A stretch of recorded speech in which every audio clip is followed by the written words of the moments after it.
Turandot is grand opera. It's big, it's tons of people on the stage.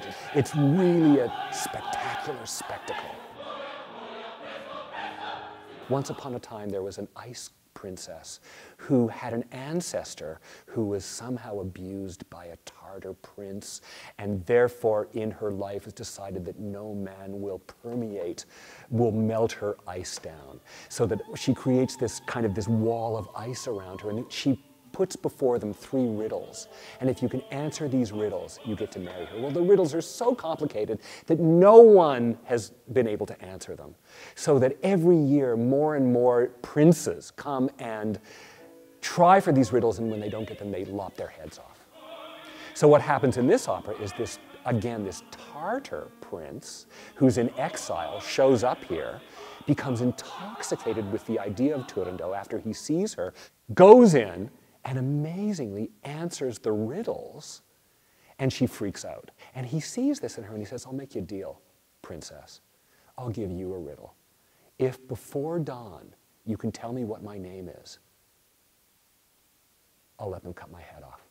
If not, you have to marry me. And she agrees. At which point you get the most famous aria in opera, one of the greatest arias, Nessun Dorma.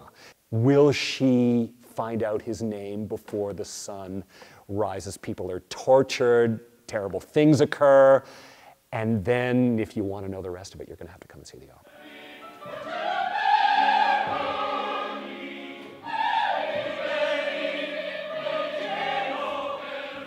This is, I would call, a minimalist Turandot.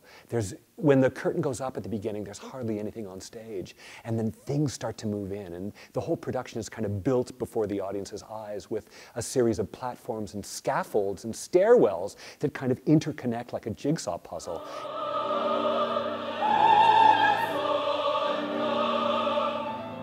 Turandot is a huge chorus opera. It's a big commitment from a chorus to kind of take this on.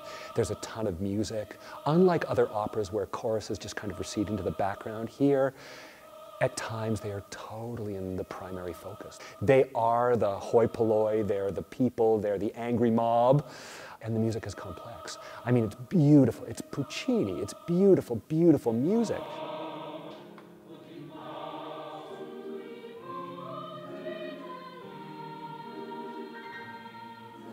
To do Turandot, you need fantastic singers. If you don't have great singers, you don't have a Turandot. This wonderful soprano mulata, Russian singer, fantastic artist. You have to have an enormous voice to sing over the orchestra in Turandot, and this singer can deliver in spades.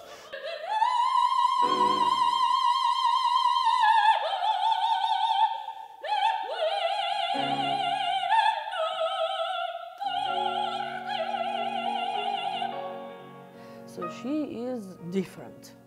She doesn't want to belong to anybody. She wants to rule, to be absolute owner of her own fate. She was afraid to fall in love.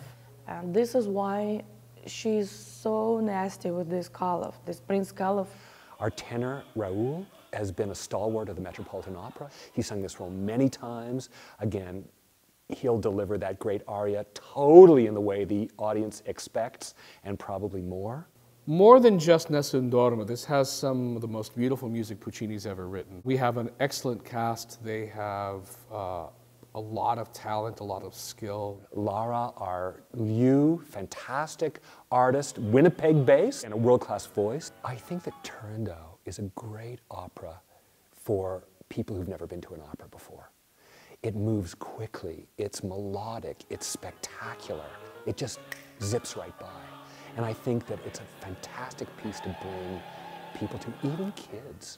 Kids love this opera because there's people getting their heads cut off and, you know, all that kind of, and plus there's a whole children's chorus in this opera as well. You know, like a cast of pushing 100 people on the stage. It's spectacular. So my idea is come out and see this great, great piece. It'll change your life.